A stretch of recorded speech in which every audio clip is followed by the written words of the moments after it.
Hello and welcome to the Roll and Reflect podcast where we bring you insights from behind the tabletop and beyond the box. I'm one of your hosts, Mark, and Devin is away this week, but I have a very special guest who is bringing new life into Mayfair Games. Sean Brown, welcome to the show, man. Hey, how's it going? Good. It's so good to have you here. Well, obviously, since you're here, the focus of this show is going to be talking about Mayfair Games and what's going on there. But before we get to that, we're going to jump over to Randy White, who has a reflection question for us. Reflecting already? Randy, bring it on. Hit me. Many people have very fond memories of Mayfair Games. How do you plan to engage those fans as well as attract new players? Oh man, that's a great question, Randy. What do you think, Sean? You know, my thought here is that all the guys involved in this new iteration here at Mayfair, we're all fans of the company. We are all fans of all the games.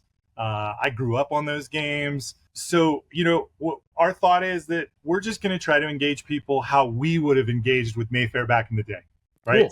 Yeah. When I go to a show 10 years ago, I would have stopped by a booth and seen an Alex Yeager or a Larry Rosny, and we would have been like, oh, this is so cool. What do you guys have that's new? And we would have just sat down and checked out their games and played them. And so we thought, hey, with us doing it, let's just do exactly what those guys would have done, because that's why we're here. Well, that's a great question, Randy. Thanks for submitting it. And folks, if you have thoughts around that as well, please let us know in the comments below. And so let's jump to our main topic here. We've got Mayfair Games. Sean, tell us who you are, what you do. What's your title at Mayfair? Oh my goodness. Title. Well, we have those things because, you know, we weren't all big and fancy, but our first public facing show was Gen Con. So they said, hey, you have to officially have a title. So I am now considered the president of Mayfair Games. Nice.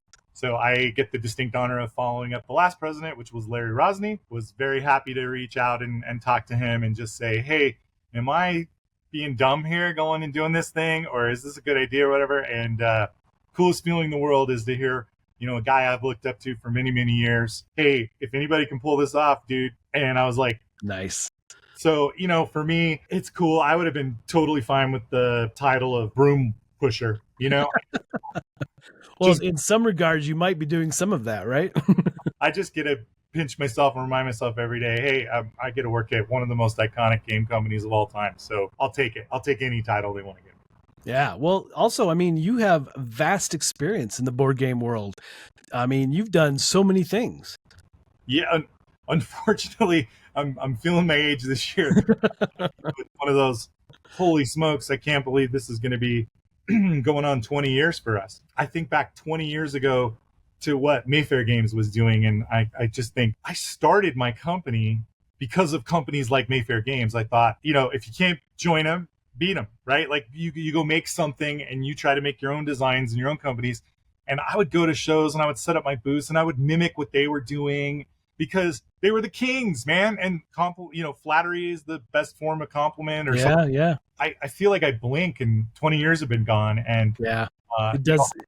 It's amazing how quickly things fly by, right? I mean, you went for Mr. B Games and did that for many years, and you worked for a couple other companies, right, as well. And now you're like the head of Mayfair. How cool is that? Honestly, I tell people all the time, like, I have fond memories of walking into my first game shop at 15, going in there with my Mo money, you know, and I'll never forget the guy. His name was Ty Hare. He was at the Complete Games and Hobbies down in Colorado Springs. For me, I grew up in Pueblo, Colorado, so there were no game stores. And we had to beg our parents, you know, hey, drive us to the next town up. It's 45 minutes away, and drop us off over here for an hour and then just come pick us up. And I could spend an hour in the game shop. That was, you know, the highlight of the summer. Ty was the coolest guy. He still is. I mean, I got to see him a couple years ago. Just super cool to come full circle. And I'll never forget, I went in and I was like looking at the game shelf, and it was one shelf with like, I don't know, 6 games. And then there was a shelf with the RPGs and stuff. But board games, there weren't that many games. Right. And it was either 89 or 90, I don't remember, but they had Empire Builder on the shelf and they had Nuclear War. Oh, wow. And I was like, I can't decide. And I didn't have enough money for both.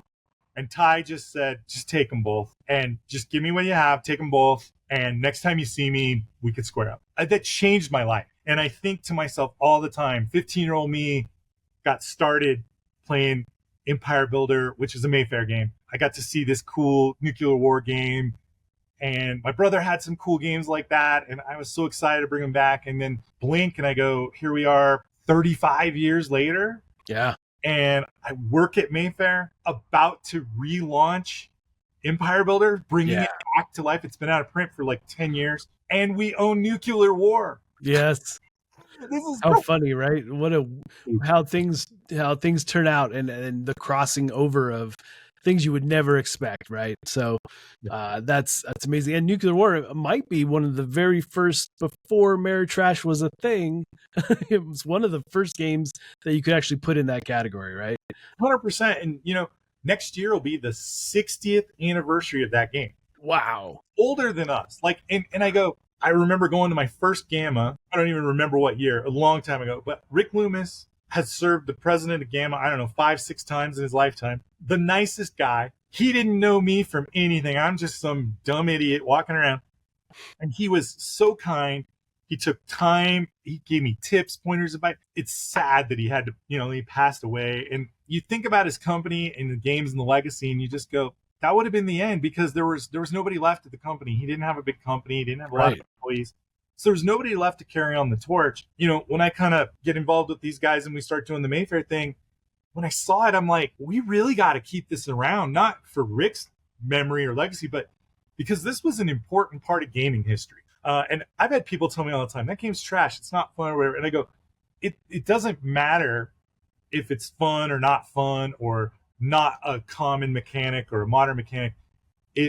What's important about it is how it made you feel. It's the memories you had when you were 15 or 20, the first time you played a game, and you'd never played games, and you thought, how cool is this that I can drop a 50-ton nuclear warhead on my buddy and he has to give me change for 25 million people. Yep. It's just, those are, like, we laughed, we had fun, we were crying at the combos, at the lunacy of, oh, the game's over with 3 cards. Somebody played 3 cards and cracked the mantle of the earth, and we're like, oh, game over. Like, you just deal it back up and play again. Yeah, exactly. A laugh or a moment or a good time is just, it's priceless, right? And so it is. I just thought, we got to keep that alive. I really like that. And a lot of games, somebody thinks it's trash, but somebody loves it. It's really taste and personal preference, right? But there's obviously things in how they work together, and the game feel broken at times. But in general, though, I think that's an interesting distinction that you need to make, that it's not just because I don't like the game doesn't mean it's a bad game. Funny as we played with some of our European friends over the summer, because we did Nuclear Destruction. Right.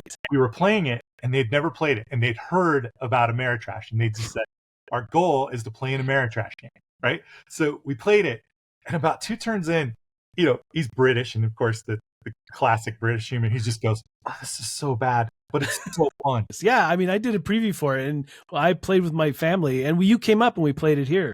Yeah, so it was a ton of fun. We had a blast. And yes, games can be super short, like, okay, it's over already, or you can actually play several hands and do some crazy things in that game. Yeah, I mean, it's just super swingy, but it's just a ton of fun, right? So, and my experience with games like that was like, Awful Green Things from Outer Space. Is that a good game? Probably not, but I had a ton of fun playing it. Or Snits. It was funny, I was talking to Lincoln Damhurst and Nikki, and we were talking about how 30 years ago we were playing games and there weren't a lot of games out. What's kind of cool is we were saying, in the modern era of Kickstarter or whatever, I had seen a game somebody kickstarted, and I thought to myself, this is like a game from 30 years ago, but the person who designed it was only 24 years old. And I thought, one, how cool that this person this young use a tool like Kickstarter and now create. It used to be, it was so hard for us to get games published or find someone to do it. Back then, somebody really had to believe in that game to put a lot of money behind it to go print it. You couldn't just test the markets out. And there were places like Tilson Print and Play. You couldn't go make prototypes on demand and stuff. Right. So, you had to do all this stuff by hand, and it was so much more expensive and time consuming. Totally. And, we're talking about that, and I'm like, it's so cool that I can see somebody that's never played some of these older designs, but still be inspired by some of the things that they did.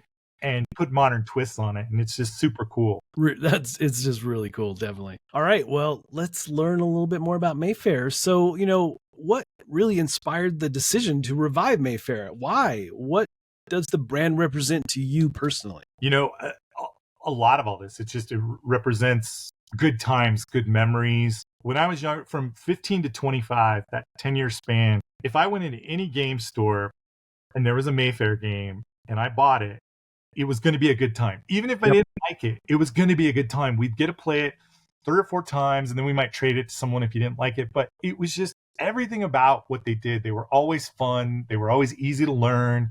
They had lots of paths and strategy. Too crazy heavy, but sometimes they were. Sometimes you'd get a game like Iron Dragon and you go, wow, this is a brain burner. And then other times you get a game like Family Business and you're just wham, wham, wham and having a blast. And I just loved all of that. I had left my last job at Forbidden Games.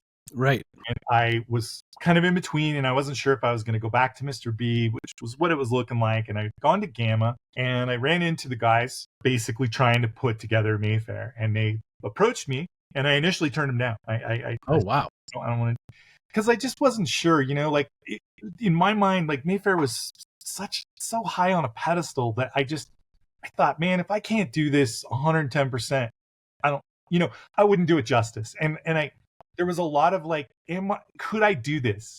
Could I help these guys? Could we go out and really do this? And, then they kind of came back to me and they said, no, you're right. If we're going to do it, we should do it right. We should do it because we care about the games and the brand and everything, and not because maybe somebody thinks it could be profitable or whatever. And that's what switched me, honestly.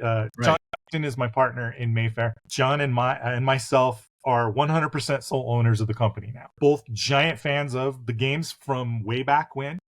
And, John started trolling Toad. Like, that's how much the guy cares about board games. And my whole life has been working at publishers or self-publishing and making games that, that were important to us, that were just fun, and so to be able to do that in with Mayfair just felt right. It felt important, and it felt like, hey, I'm not going to be able to do this for the rest of my life, but man, if we could go do this for the next 10, 15 years and revive this old classic and keep it going, and then, maybe I step down and somebody else takes over. But, I like the idea of thinking a company like Mayfair Games that has brought so many great memories to me and John and people like us over the years. If we could give some other people some great memories, we should do it. Yeah, I love that. And again, it's about the games and the people who play them, right? Yeah, I mean, that's really what it's about. So, okay, so what were some of your biggest challenges that you faced in bringing Mayfair Games back to life? I mean, especially considering its legacy in the board game industry, right? I mean, it's this huge, iconic thing that a lot of people raise that eyebrow about. Really? Well, the thing I always like to tell everybody about it is that we did our due diligence. We put the time in. We spent a long time. We spent the better part of a year prepping, talking to all the old principals at Mayfair, talking to all the people at Asmodee, talking to designers, talking to everybody you could imagine, because we wanted to come back, already have done our homework, already have spoke to everybody, had everybody's blessings and positivity. In my mind, I told the guys, this doesn't work if the old school guys don't think that this is a good idea. The reception we had from them is they were so ecstatic to say, oh, you guys are going to do something with it. They loved it so much that, a lot of them are retired now, and they just said, we can't do it, right? They couldn't just keep going to the shows. And so, when we reached out to Asmodee, it was tricky early on, but, people have this vision of them as this Darth Vader character coming in, and they're going to just take everything. And, they're gamers too. They're just cool people. And when we talked to them, we just said, hey, look, we understand that you guys bought it. We understand that you have Catan Studios, and we're not looking to buy Settlers of Catan. One of the greatest games of all time. Our memories are not just of Settlers. I mean, right. I played Settlers every weekend for a year straight, the year it came out. Yeah, absolutely. It's an important game to me, but it's okay because a lot of the people that worked at Mayfair went on to work at Catan Studios, and they're doing a bang-up job. Like, they're doing amazing over there. And that's what that game and those people need. And that's perfect. But I think of all those other little games that we played over all the years, and I just go, that's unfortunate that those left. And Mayfair owned Lookout for a while. Well, Asmodee still has that, and they had Catan Studio and Lookout. They didn't really need Mayfair at that point. Yeah. And so they a lot of the rights went back to old designers, but some of them stayed. Some of them they shifted to here and there. For a lot of it, we had to go around and make a lot of phone calls and go visit a lot of people and work to get the contracts back. A lot of people also thought, oh, you guys are lucky. You just bought the company and plug and play and you inherited a company. We really started over with nothing but the logo and the website and some leads. We really had to go out and like knock on doors and try to put the pieces back together, because the last time Mayfair had been out as Mayfair, I think was 2017 or 2018. Yeah, I think so. Yeah. It's been 6-7 years since the last time they exhibited. So, they didn't have a lot of digital files. They didn't have a lot of things in order. So that was the big thing for us, is we wanted to take the time, build a really nice foundation. And then we did that all through all of 2023. And then our first really kind of letting everybody know we were doing this was we had done a press release, and then we went to PAX Unplugged in December. Right. I remember. Yeah. Yeah. And the reception was amazing. Like, people were coming up to us and giving us hugs and high-fiving us and saying, thanks for saving this brand. And oh, that's awesome. Literally going into the holidays and having time with your family after that, having that moment just really inspired us. And we said, you know what, in 2024, we're going to come out hard and we're going to do our best. And so this is our first full year. Gen Con was our first show of the year, public facing. Every title we brought on the Mayfair side, we sold out by Sunday. That's amazing. We weren't expecting it. We brought lots of extras because our warehouse was nearby, and we thought, if we got to take 20 cases home, so be it. We're looking on Sunday to reload, and we're down to like 6-7 games wow. So we just put them all out on the table because that's all we had. And the response was overwhelming from the people, from the fans of Gen Con, just gamers in general. I couldn't have dreamed the reception we got would have been as good as it was. Yeah, that's amazing. I mean, it just shows that company and the brand just lives in people's memories for so long, right? So how will people, right? And that was, people were coming up to us and telling us about how they've been playing Crayon games 30 years, and then you look at our backdrop and they go, oh my God, you guys are you're doing a remake, and we had prototypes there, and so we didn't intend to like show those to the public. We were trying to get stuff. And we would just go, oh, hey, we'd reach on the counter. Here's a load card. Like, here's what we're working on. You'd see their eyes and they would just go, those look so good. And in our mind, we're so stressed out. Like, we don't want to mess this up. We want it so good. They were important to us. So when we're playing the games again, we've got all those years of history of playing them. And now we're going, how do we make these a little easier for new players coming in that maybe have never heard about them or played them? And we started thinking, what were the challenges we had when we were younger? And, we're doing Eurorails, and a lot of us had never been to Europe. So we're like, I don't know where Vienna is on a map. Right. So we came up with this cool concept of, we just made a little map on the card, and we just put little stars where everything was. And all of a sudden, you draw the card and you look and you just immediately look at the map and you know where it is. Well, it cut the playtime down by an hour. And we thought, okay, we're doing this on all the games. We're just absolutely. The part that's crazy is that takes a lot of time to take every card and then have to put a map, look on the map, find where they all are, and put little locations for every load and every major city. Very big undertaking, but when it was done, so cool. Yeah, exactly. I mean, all the improvements, that's what I'm hoping to see, is a ton of new improvements to these games, as well as some new things. So, I mean, how will the revived Mayfair games differ from the original in terms of game selection and branding and, of course, target audience? Our goal coming back was just do justice to the game, like in the company. Remember what it was like when we were younger. Remember the excitement we had every time we got a new one. And make sure that every time we make one now, somebody can open it and have that same excitement. So that's just been the goal. And if that means we only do 3 games a year, then we're just going to do 3, because we want every one of them to be a fun experience, so that you can just count on, you guys had 2 things come out at Gen Con this year. Well, I know they're both going to be great. Instead of I love that our industry's growing like crazy, but sometimes you look at the releases and you just go, oh my gosh, how could I play everything in this hall that's just newly released this year in my lifetime? Not possible. Right? And so you just go, well, people count on you and they trust you. Then maybe instead of us putting out 10 things that we think are pretty fun, maybe we should put out 2 or 3 that we think are great. And that was kind of our mission statement of what we wanted to do this time. So we're going to do, 1 or 2 older titles. Okay. I don't want to say clean them up, but Clean them up. I think that's valid. I mean, moving it into the year 2024. well, it's things like, use the resources. Go to Board Game Geek, look up the FAQs, find out what's the thing that, there's 30 threads about how the start card, should have been $20 instead of 25. Gotcha. Well, Yeah. That and 4,000 people over the last 25 years have said that they house rule that. Why don't we just change that in the game? So it's things like that where we just go, okay, cool. Those games always had the little puzzle boards that you had to put together. And then the puzzle boards always frayed and stuff over time. So we thought, well, why don't we just put it on a 6-panel traditional map? PP lamination is so good now.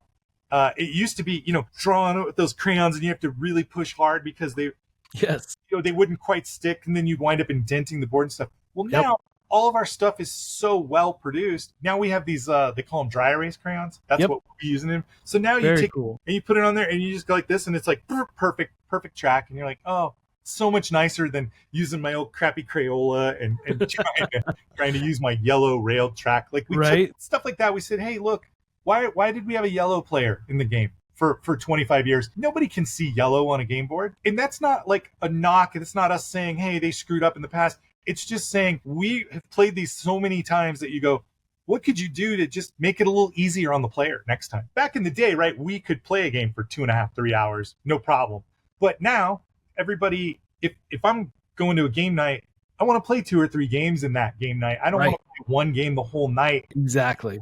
Hours, even if it's a great game. And some people still do. They want their big, heavy, meaty game. And that's valid for sure. But yeah, I mean, anytime you can streamline the gameplay, I think that's huge because it just makes it more fun for everyone, But we didn't change the play. What it is it's like we changed the things that you wasted time. So yeah, exactly. Now you're not looking at the map going, did I draw across that river into here? I can't tell because I can't. Well, now you never have that delay. God, where's Cork? I don't know where Cork is in Europe. Now you can just look on your card and then look right at it on the map and go, you don't realize how much time you wasted.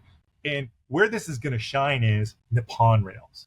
Oh. Right. I don't know Japan. Can you name more than 3 Japanese cities? No. I mean, if I really think about it, I probably could. But yeah. Everybody will go, Hiroshima, Nagasaki. Right. Yeah, right.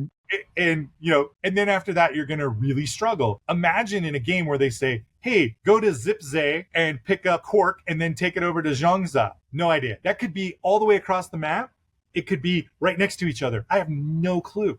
But now you flip over the card and there's a map and it says here and here. And you go, oh, I can make that run. And it also makes it easier because why that game thrives, it's a pickup and delivery game. It's one of the first, if not the first. Right. Totally. In my mind, why it shines is you get the synergy of, ooh, I'll drive through this area to pick up this load on my way here to deliver this load. And then I'll tangentially zip over here and drop this and I'll make a bunch of money. When you can see it, when you get dealt your 3 cards and you can see it, it's not your turn. Somebody else is going. You can just sit there and start plotting on your card. It just makes the game move so much faster. So, I mean, that makes me wonder then, I mean, what are not only these classic titles, but the new games you're going to bring in? What are some of these first games? What are the titles that you're going to be bringing out? So the 3 we debuted at Gen Con were Cafe, Lata, and Celta. And what we discovered, I was over at Essen last year, and I played them. I went to the Pythagoras booth. The guys were amazing. They reminded me how I felt about Hans and Gluck in the 90s. The same kind of vibe. They had this just beautiful artwork. Nice. Simple, elegant mechanics. Very, like, multiple paths to victory, but very clever. Yeah, and I agree. I played Cafe and I fell in love. I went, I plant beans, I dry them, I roast them, I sell them. Yeah. I think Cafe might be my favorite of those games so far. So good, and I looked at it and I played it and I went, there's nothing we need to do to this other than bring it to the United States and share it with everyone, share why it's so cool. So that game actually released on the pandemic year. Because it released in 2020, it never got imported into the US. So you couldn't get it. People knew about it. People that had been to Essen bought it, or bought it used, or bought it new copy and brought it back in their luggage. And some people imported it, but by and far, most people had never heard of it. And it was so good. And I was playing their new one, which was Lada. That was their new that year. Which is good too, but I still think the other is my favorite. So I agree. I mean, I've probably played 100 games of Cafe at this point. Yeah, Cafe is just something special about it. It feels, the flow is good, the puzzly aspect of it is good, and Lada is also good, but it I don't know, it doesn't have that same comfortable flow, so to say. Well, and I would agree. And like, I think back to playing early Mayfair games, and when I played Cafe, I went, it's perfect. Like the way it is, it's perfectly fine. It is. Touch it. We don't need to explain it. We don't need to clean it up. We went and read the rule book. We did little changes like color and color, right? Yeah, of course. Spell color differently than we do. So we did little things like that. We upgraded their checklist or their reference sheet, like the quick start guides or whatever. Because when you really look at it, you go, oh, really? This game is A, B, C, D. There's 3-4 steps. As long as you have the rule book that way, it's incredibly easy to teach and play. But the whole time you're playing it, it's that puzzle. Where am I going to put this card to optimize it? Yeah. Ooh, I could do this, but that's really going to mess me up over here. And it just gives you hard choices. It does. Not to where I'm going to AP it and it takes 25 minutes. But you actually feel like you're making meaningful choices the whole way through. You do. So I really like that. So, I mean, you mentioned Empire Builder, but what are some of the other classic titles that you're going to be bringing back? So for us, that was the biggest thing, was bringing back the Crayon games from the Empire Builder. So our plan is to do like one of those a year. Okay. And then, slowly bring back some of the old ones as we reacquire licenses. So like, we really liked Alibi, cared for that one back in the day, but all the aspects of Clue without Clue. It's true. It's been forever since I played, but yeah. Oh, and so, we get it, and I start playing, and I haven't played this thing in 20 years. Yeah. And we see it, and I look at it, it's just a little pad of paper, and I go, this is essentially a roll and write. Yeah. 15 years before we had roll and write. It's true. Yeah, it really is. And I go, how cool is it? We're still looking for a murderer and a murder weapon and location. But then how brilliant that they added time of day and the mood. The motivation. Was he angry, happy, sad when he did the murder? And all of a sudden it took the simplicity of the 3-choice whodunit. Going to 5 choices makes it infinitely more fun and harder to play.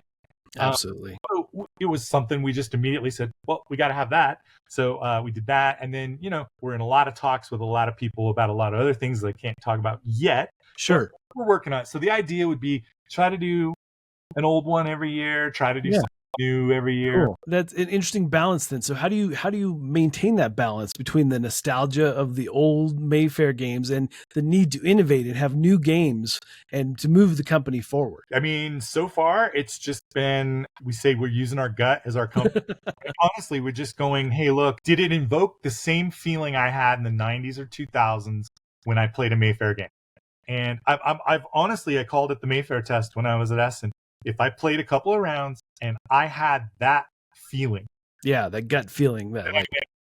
This reminds me of something that I could have played at Mayfair. And then we think about, okay, that'd be a new title that we would like to bring over, because while it's new, it feels familiar. That's been kind of how we're looking at new stuff.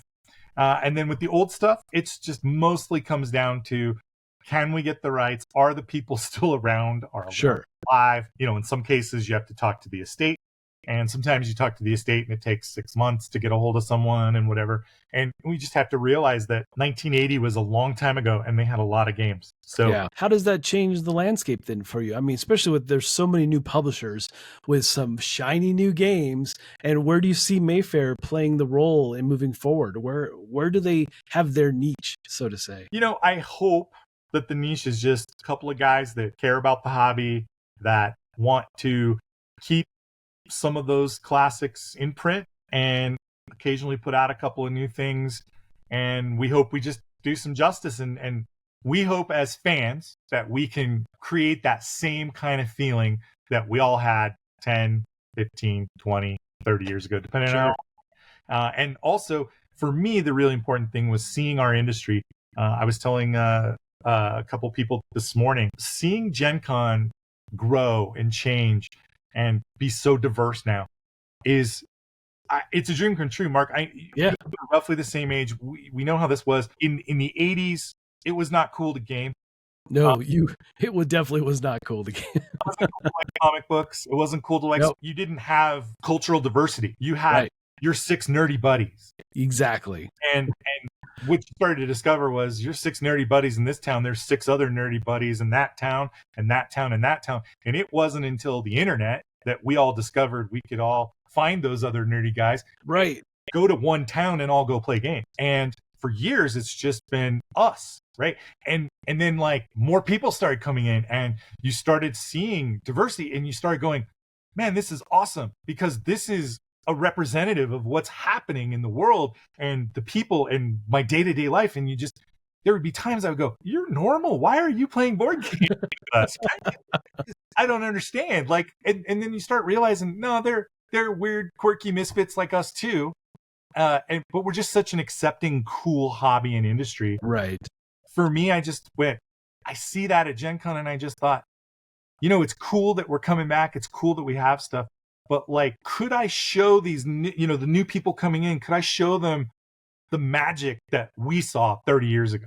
Yeah, that's great. That's my hope. That's where I hope we fall. I hope we fall not as like some nostalgia act doing whatever, if that's where we're at. But like, also, I don't see us being the next giant, biggest, hugest publisher on the planet that has, sells millions and millions of copies a year of whatever. I don't think that was our goal. Our goal was just, this is an important piece of history and we get to be the guardians of that history for a little while. Maybe it's 5 years, maybe it's 20 years. I don't know. However long we can keep it going. But to me, it was just like, when in your life do you get to be a part of something that was bigger than you? It's pretty incredible because they were such a standing publisher for so long and to now to revive them, it's pretty incredible, really. I'm really interested to see what you come up with next, what's new and so forth. So with that in mind, I mean, what are some insights you have into the design and development process for new games coming from Mayfair? So for us, a lot of the new stuff, there's so many good games out of Europe. Catan was made by Cosmos. Yeah. That was it was a German company, didn't come to the US the year it was released, right? I mean, we're talking about the biggest game in hobby games of our generation. Like, this is the monopoly of hobby board games. Yeah, and it's the game you see in so many shows and TV, it's everywhere, right? It literally is. It spawned a generation of people. It inspired people to go start companies, to go make games, to do things. I'm one of them. Yep. So without Catan, none of us are here. Right? We just aren't. And so I look back at that core fundamental of, the Jay Tumblesons and the Rosneys and those guys. They went over to Europe and, they made games too. They made really cool games, but they did what I did, right? You go over to Europe and you play a game like Cafe and you go, I could work my whole life and I could never make a game that good. Right. I just couldn't. I mean, it's just so elegant, that game is. I mean, it's just so impressive. And you think of it and you go, gosh, I've been publishing games on my own for 20 years and I've never made a game as good as that. And you go, but this guy is in another country and this game's never going to make it to the United States, but it's so good. It's so better than anything else we have. The design development was easy. We just said, well, that's better than the 3 things we're working on. So let's shelve the 3 things we're working on. Cafe over, right? And so that's really been. So I like that idea too, that as a Mayfair umbrella, that you're going to help and bring up some of these smaller companies to have that bigger exposure into the world. I think that's awesome. It's how they got started. Yeah. It's how Mayfair got going. It's, they worked with Da Vinci. They worked with, oh my God, they worked with so many Amigo, right? They worked with all these companies. We as gamers now, we walk around a hall at Gen Con and we see Amigo and Cosmos and Ravensburger and all of them. They're here because now it's been so long that they just came to the US on their own. But back then they didn't, because, it was not easy to go back and forth between continents and sell product and stuff like that. Now Right. we're way better industrial, right? Like Sure. we're way more industrialized now than we were even then. And, that's important too. And so I just thought, that to me was always the core or the heart or the root of, as an outside observer and a fan, that's what I saw in Mayfair. And then when I went and talked to all those guys when we were buying it, they were like, you're right. That is what we did. That is what the heart of it was. And so for me, it was like, oh, I'm capturing the magic of what those guys are doing. I would have never thought to do it if I wouldn't have gone to talk to them. And so I just tell people all the time, everybody in this industry, people always say, oh, aren't you worried about the guy over your shoulder or this guy or what he's doing, or is this company doing better than you or whatever? I go, no, these guys are all my friends. This guy's company is not competition. He is camaraderie. He is our friend. Yes, he has the hottest game on the block. And of course we're envious and we wish we could sell as many copies as they do of this game or this game. It's not a jealousy. It's not like you're angry at them for success. It's like you're proud that your friend is successful. At least that's how I take it. And yeah, nice. Every time I see one of my pals over at Arcane Wonders and they have a new hit, I don't get mad and go, oh, why didn't our game about ancient Rome do well? I go, that's amazing that Foundation of Rome is doing great, right? It brings me joy to see other friends and other people. I can remember those guys 10, 15 years ago when they had a little tiny 10 by 10 booth before they had a bunch of hits, right? Well, and I was like that at Mr. B. I grew over time. And so kind of coming back at Mayfair, everybody at the show said, God, we would have thought you guys would have had a bigger booth. And we tried to explain to them, if we could have, we would have. But, Gen Con, you can't just go to Gen Con and buy a booth anymore. You have to have been going for years and you have to have priority points. I think they said something like 85% of the vendors rebooked on site this year. Yeah. Oh, yeah. Well, I believe it. How are you going to ever get in? How are you ever going to get space? You can't, right? Right. So we were just telling people, hey, this is what we have. This is all the space we can get. It's not a matter of we didn't want to go bigger. It's a matter of we couldn't go bigger. And we hope to, over time, build out our booth a little bit bigger. Sure. And you need more games to fill that booth. And we came to the show with 3 new releases, and we had 4 or 5 games in our back catalog that were, older games we had reacquired. Yeah. And on the Mr. B side, I think we had 2 or 3 releases, and Mr. B has about a 20-something game catalog. So we had games, but as Mayfair, we just didn't have a lot. But in a couple of years, we will. That'll be great. So that makes me wonder then if you can even talk about it yet. Are you doing any other collaborations or partnerships that might surprise fans and just excite everyone? Probably the one I'm most excited about. One of my all-time favorite games from Rio Grande. Yeah. 1999, Union Pacific. I'm fortunate enough to have met Alan Moon a bunch of times in my life. Right. And one time we were hanging out and I just said to him, my all-time favorite game of yours was Union Pacific. And I just said, it's a bummer it's not available anymore. And I get it. Jay couldn't keep it in print. It'd been out for a long time. But it's a bummer that so many people won't get to experience it because it's damn near perfect. It's just a great game all the way. It's a great game. It really is. Alan goes, you want to make it? Whoa, time out. No, absolutely. No way. I can't handle that responsibility. I could do that. Organically happen. And we just slowly started working on it a little bit at a time, but no pressure, no deadline. There's no date. We haven't announced it. Right? Okay. Literally, this is the first time I've talked about it publicly. Wow, that's awesome. We came up with the idea of let's just make it the way Alan always wanted it made. And however long it takes us until we get it right, him and I have been working on it, I don't know, about 2 years. So even before it came on this side, and we will put it out under Mr. B Games, actually, because we started it so long ago. I see. I look at that and I go, man, I'm the luckiest guy in the world. I get to work one of my all-time favorite games with the guy who made it 24, 25 years after it came out. Like, it's crazy. Man, that's, again, the way things cross over time is just phenomenal, right? It is. So cool. That's what got me the most excited. Yeah. I mean, I'm very excited for Empire Builder. Sure, of course. We're doing that in October. Those have such a huge spot in my heart. But, you start thinking about it, and I was lucky enough to have had a long career in doing this. And I just thought, God, man, at the end of the day, to be able to work on some of your all-time favorite games and that's what you do for a living, sign me up. So, okay, one last question. So, looking ahead, where do you see Mayfair Games in the next 5 or 10 years or 20? And just what are some of your long-term goals that you hope you can reach for the brand, and just stuff that is like, you sure hope this happens? I'll use the words Will Niebling told me 20 years ago. He said, "It's just be there. Just be there. Just go. If you don't go, nothing good can happen. Like Exactly. games can't get picked up. You're not going to get filmed. You're not going to get shown on the dice tower if you're not there. It's true. You will never be there for your opportunity if you're not there." Yeah. So his whole philosophy was half the battle is just being there. Yeah, it's true. So all I can hope for is 5 years from now that we can still do this. Yeah, I hope so too, because you have so much potential and so much growth potential. It's going to be amazing. I hope so, and the end of the day, being able to work with John, I mean, I've known the guy off and on here and there over the years, just casual passing. Over the last year of getting to know him, I literally came to the conclusion, this is a guy that if he lived in my town, him and I would have been best friends 20, 30, 40 years ago, but we lived so far apart.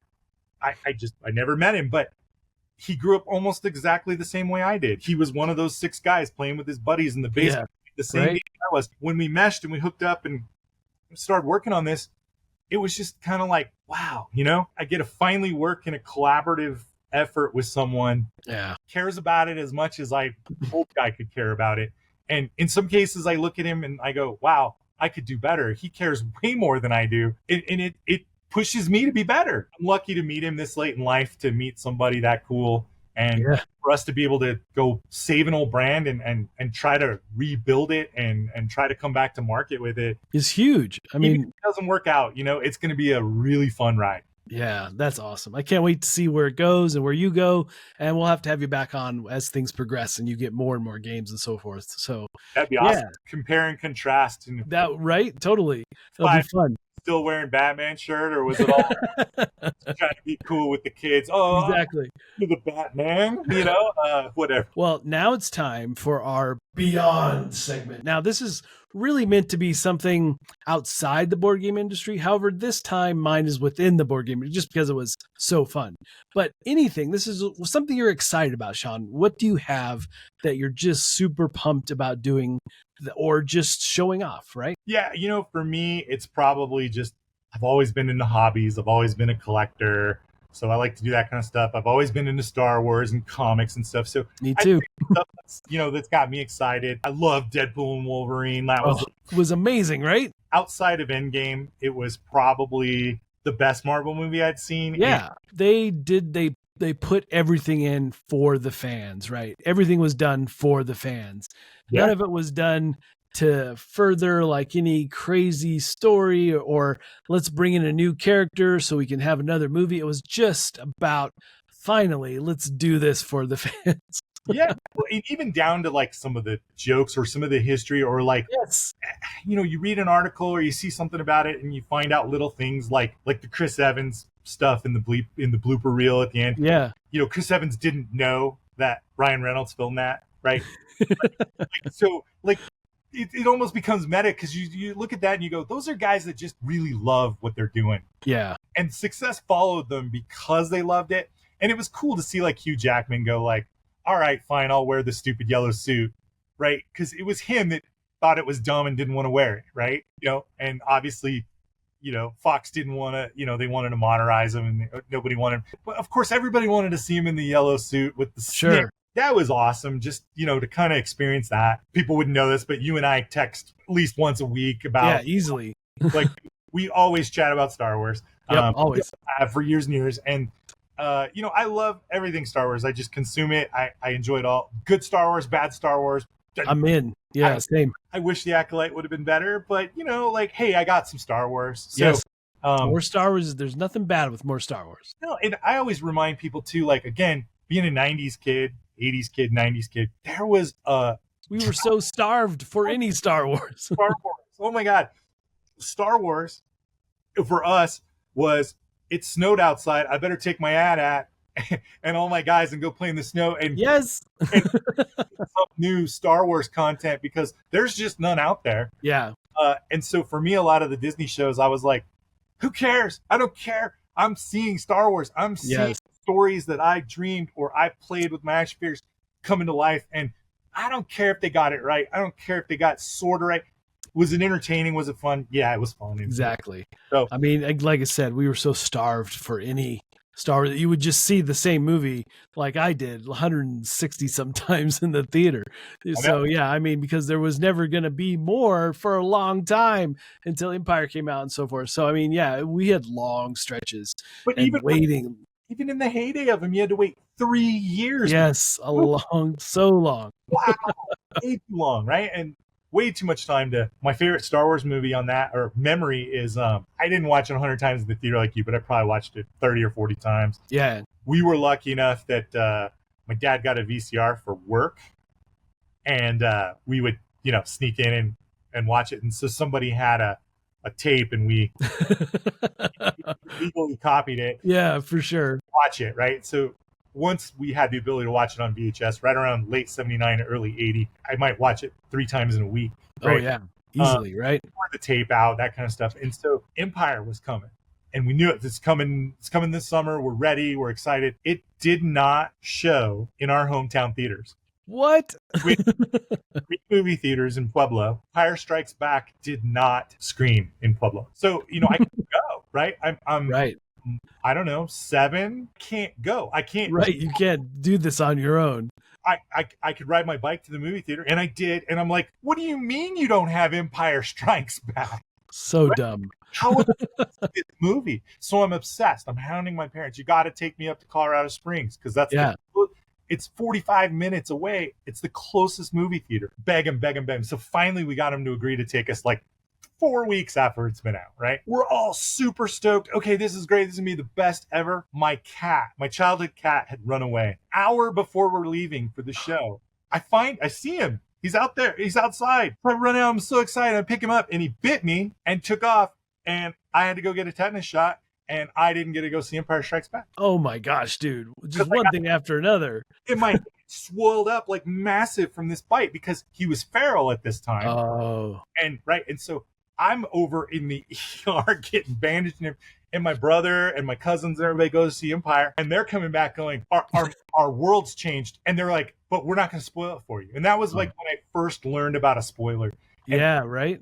I was dying. I have to know how this movie. But everybody was cool. Nobody would tell me the big plot twist. That's cool. Good. I had no clue. Then the movie left. I didn't get to see Empire in the theaters. I didn't get to see Empire until 81.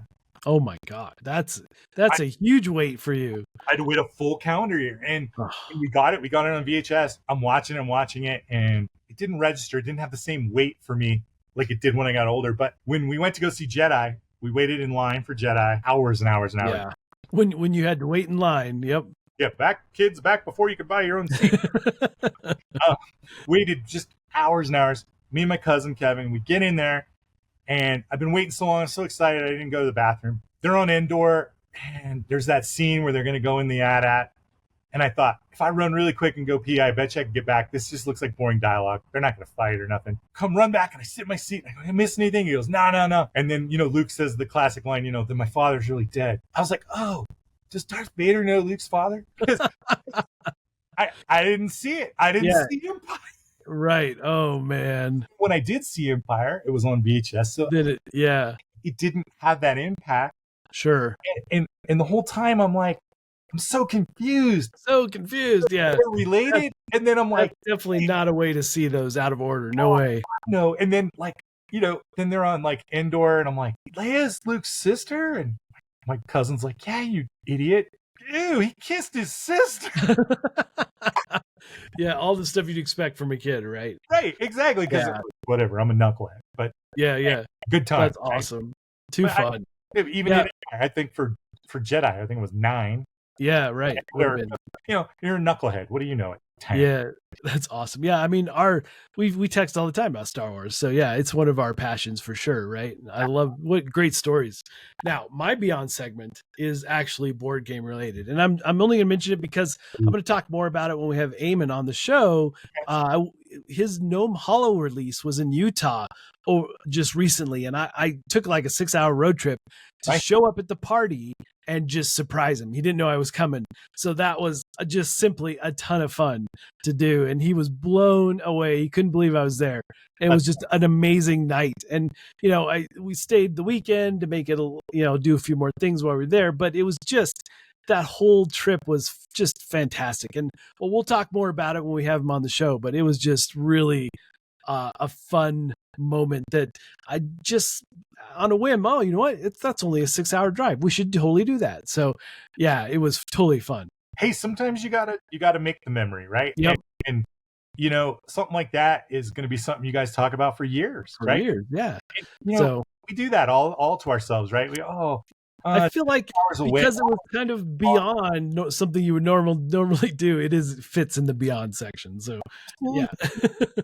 Guys are just like, hey, you know what? Let's just hop in a car. It's only 6 hours. Right. We can support our friend. We can have a good time. That's what this is all about. All hobbies, collectibles, games. It's just about getting together with your pals and having a good time. Indeed. Well, Sean, thank you so much for being here. This was a blast to have you on the show. I appreciate it more than you know. It's just fantastic. So, folks listening out there, you can subscribe on YouTube to the Roll and Reflect channel so you know when all the new content comes out. So make sure you check it out if you are interested. Also, you can follow our show on all the social medias, Roll and Reflect or Roll and Reflect Podcast. We're out there. Find us. And special shout outs, big thanks to Randy White for the reflection question, and always to Laura for the timestamps, of course, and all to you for all the high rollers out there. Thank you for listening. We appreciate it more than you know as well. It's just fantastic that you tune in and listen to us ramble. We love it. Absolutely. And so, folks, until next time, may your games be legendary and your rolls be epic. Later.